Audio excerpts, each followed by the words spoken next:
This is Allison Meredith with Holston and Garner IT. Thanks for being with us today. Do you know what voice chat is? And I'm not talking about an old school telephone or your smartphone or even your flip phone, which is your dumb phone. What is voice chat in the way that our kids are using it and our teenagers are using it? What are the risks? What are the ways that we parents can help them understand navigating the crazy waters of this age of digital communication? I've got with us here today Nicholas Meredith, who, yes, is related to me. And unlike me, who did not grow up with technology, so I am one of the many digital immigrants, is what we older people are called. Nick is a digital native, and so he grew up living and breathing digital communication, and the online world is just part of his oxygen he's breathed since birth. So he's going to add his perspective of this and help us parents figure out what's going on. So with that, I'm going to share my screen and we'll let Nick start us off. Nick, tell us what we're going to be talking about today, and then I think you've got some definitions. Right. So we're just talking about communication online. Specifically, we're talking about a digital kind of communication called voice chat. Now, what is voice chat? You've probably heard of the word voice before and the word chat before, but maybe when you put them together, you don't think of them in the right context. So let me give some examples. And before you get into that, let me just review that there are so many ways that kids can communicate online. And there are so many ways kids can communicate digitally. Tomorrow, we'll be talking about another piece of this, and we will do the same on Thursday. But the big idea of really all week is, what are the different ways kids and teens communicate digitally, and how can we guide them? Today, here's some examples, but we're just going to key into voice chat for this brief 15-minute webinar. So grab a sandwich and let's keep going. So go ahead. Right. Well, can you actually go back to those examples? I'm sorry. Yes. So each of these is sort of a category, you can think of it. When you call someone on the phone, it doesn't really matter what phone you have or what service you're using. When you're browsing the web, it doesn't really matter if you use Google or Microsoft Edge or Mozilla Firefox. When you're posting, you can post on Pinterest or on Facebook. Voice chat is kind of like that. It's just an action that you do online through a number of different programs, a number of different services. And it's like what we're doing right here, where we talk to each other and we listen to each other, just without the video. And you can think of Zoom as video chat, but then maybe like a conference call would be a voice chat, or Discord. There's a number of other platforms where you can do voice chat. It's just voice, just audio, like a conference call. And it's a category like these other four things. Right. And it used to just be texting, but now it's kind of a category. So for example, with Facebook, I know many of you are watching from Facebook Live, and so you're all familiar with how to use Facebook Messenger. It's really just a version of texting. You're just opening up a private communication between you and one other person, or it might be a small group of people. But it's really you might use GroupMe. I mean, there's a lot of apps now besides just texting from your phone that really accomplish the same type of communication as texting. So that's kind of its own category. But similarly, we're talking about the category of voice chat. So keep going, Nick. I'm letting you define this, because I got to say, guys, I've actually never done a voice chat except for like an old school conference call or a group phone call. I mean, this is really something that our teenagers and some of our older kids are familiar with that I certainly am not personally experienced in. Right. And it's really not that different than many of the programs and software that you've used before for Zoom and just cell phone calling. It requires a connection. You have to be able to connect to other people, so it's online by nature. And you need a mic and headset and a computer.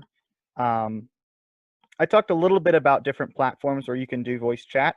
Most video games will have a voice chat system built in, so you can connect directly to the game's voice chat and chat with different people who are playing, and listen to them and stuff like that. So it's used, as Nick said, for hanging out just during a quarantine season that we're all in, role-playing games like Dungeons and Dragons, and just regular video games. I've certainly, I've heard my own kids on a voice chat with their cousins while they're playing Among Us, or I've heard my teenagers, Nick, I've heard you and some of your Boy Scout friends get on a voice chat while you're playing. What are some of the games y'all play? Civilization. We play some Hearts of Iron, lots of strategy games. Sure. And so it's really just a way while you're a group of people is playing remotely to kind of put headsets on and talk with each other about Yeah. random stuff or about the actual game strategy. Would you say that's a good quick summary? Yeah, that's a really good quick summary. So now let's get into why we all showed up, because as parents, we all want to protect our kids. That's a key part of parenting. Protect our kids, provide for our kids, and then also enable our kids to grow up to be capable adults, right? So we could go on and on of the purposes of parenting, but what are the specific risks we want to protect them from? And here is a nice little list. So Nick, from your personal experience, I'm curious, let's talk first about the bottom three. Have you ever heard verbal abuse, harassment, cussing, cyberbullying going on a voice chat where you've listened in and heard stuff like that? Not commonly. I'm not someone who joins lots of online voice chats, but when I do join an online voice chat, when I'm playing a game, and I just want to sort of strategize a little bit with my teammates, I'll join the call, and I do hear that quite frequently. Definitely there's a range of very severe cases of harassment or cyberbullying or cussing to very mild. And you get all kinds. It's just much less taboo when you're on a voice chat to do these things and to say these things, because there's nobody who's really going to hold you responsible for it. Right. Absolutely. It's a very private, you're just on your headset with your mic, unless your mom is standing right over your shoulder listening to everything you say. There's not recorded, right, Nick? Yep. I mean, most voice chats are not recorded. So now with this, we have made an assumption that maybe you who are listening in have not yet assumed. I gave examples about how my kids will sometimes play Among Us with their cousins, and Nick and his Boy Scout friends will. You can do this with strangers. So don't assume that voice chat means it's automatically with people you know. You can set it up to be that way. You can require that your kids only get on voice chats with people they know. But then what are you going to do when your kid loves playing League of Legends and he doesn't have any friends right now who are available? And League of Legends is a 5-person team, right, Nick? It's 5v5? Yeah. Okay, so and he gets on and there's some typing going on, and it turns out all the other 4 people on his team want to join a voice chat so they can strategize together as they try to defeat the bad guys or the other team. Do you say yes or do you say no? That involves letting your kids get on a voice chat with strangers. So regarding that, let's switch the question a little and say, is this true or false?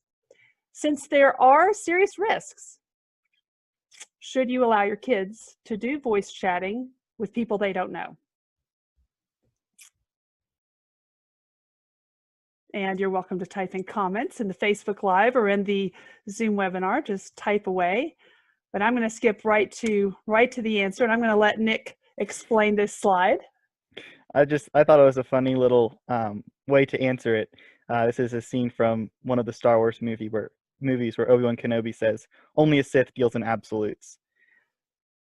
It's hard to just say no, and it can become more exciting for your kids if you just say, "No, you never get to do this with other people online." And I think it's very difficult to enforce as well, because you don't know if they're talking with people who they've met before or who they haven't met before. You could say, "Hey, who are you talking with? Are you talking with Susie from school?" And they could say, "Sure, yeah, it's Susie from school." But you're not listening in.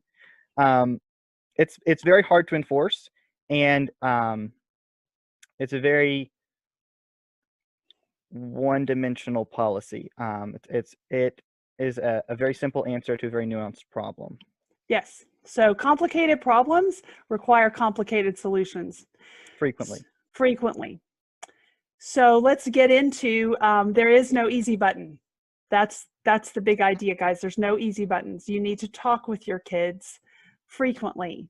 You need to be involved in their life. You need to be over the shoulder. You need to understand if they prefer to play League, or if they like to play Civ, or if they like to play whatever. I think you can say, if you're not 13, you don't get to do voice chats with strangers. I think you can have that policy, and I think you can enforce it, but it's going to be tricky to enforce it, wouldn't you say, Nick? Yeah, and I mean, ultimately it's up to you as the parent to yeah, make the rules. I am a believer in parental authority. I am not saying to just be loosey goosey, let your kids do whatever you want. I'm just recognizing this is a tricky one to enforce, because I know in my own household, my kids like to put on headphones and just listen to music if they're playing a video game. And it is ridiculously easy for that to become a voice chat, even if they're just doing the listening part of the chat and not much of the talking. And I just might not even notice, even though our computer's in a very central place in the house, so I can see what's going on.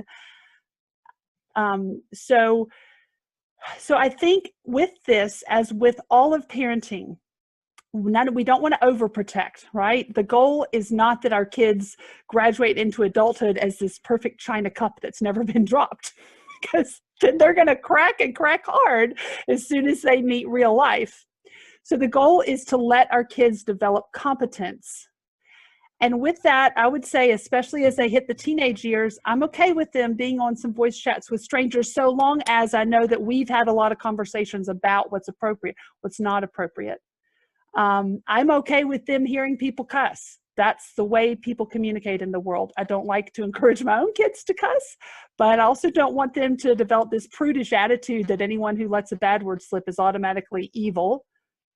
Nor do I mean, I don't know, Nick, you've graduated from the Meredith childhood, so to speak. What comments do you have about kind of the way we did things? And let me actually stop screen sharing for a minute so we can be full screen here. Yeah, it was definitely a more liberal approach to the problem, in that there weren't many rules, but we just talked about it. We would have discussions about just appropriate behavior. We would talk about, okay, why do we as a family not really cuss? Why do you and dad not really cuss? Why?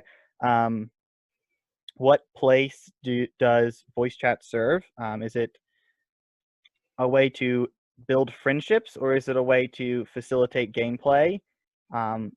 We talked about what it is and what's appropriate, and that worked more. I think that worked more in our favor than setting rules, because rules are set, well, we don't really know why they're set, but if you tell us the why, we can sort of set our own rules, and we can help develop sort of an internal motivation to not do that stuff, not harass, not be harassed, and not accept that.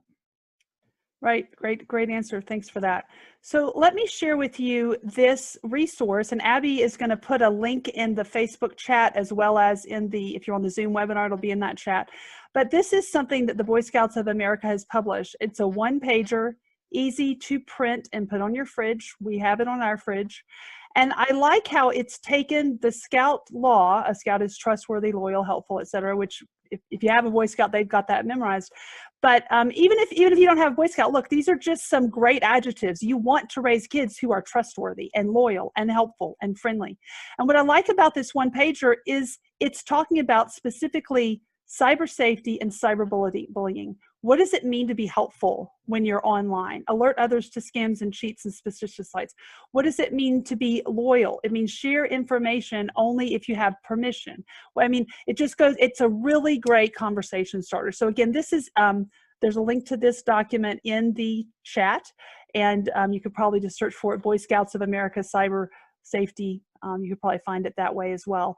I also want to remind you that a year ago, I wrote a white paper, and it's also, Abby will put a link to that, but it's a whole book of links and ideas about how to talk with your kids. And really, guys, it's not one easy button. It's not one conversation. It is again and again and again. You just have to, parenting has never been for the faint of heart. But the good news is that the main idea of parenting, helping our kids grow into adulthood so that they can walk into it with all 10 toes and be protected enough, and yet not too protected, that hasn't changed. It's just the, the tools that we're having to use to address some of these new digital threats, that has changed. So I see it's about 12:15, and I want to honor your time. We promised you a quick lunchtime webinar. Abby, are there any questions? No, it looks like everyone's been pretty quiet this time. All right. All right, well, join us tomorrow. I think we're going to be talking about Discord. Is that right, Nick? Yeah, we'll just sort of talk about what it is and how it factors into voice chat and other means of online and digital communication. Right. So many games nowadays are played on a Discord server. And Discord is just a whole new category. So if you don't know much about that, show up tomorrow with your sandwich at noon, and we'll be getting into all that. And then on Thursday of this week, we'll actually be interviewing the author to this wonderful little book, Are Your Kids Naked Online? So Lisa Good has written an outstanding resource to help us parents navigate the waters of parenting in a digital age. So look forward to that on Thursday. All right, so with that, I'll sign off, but we hope to see you tomorrow. Thanks.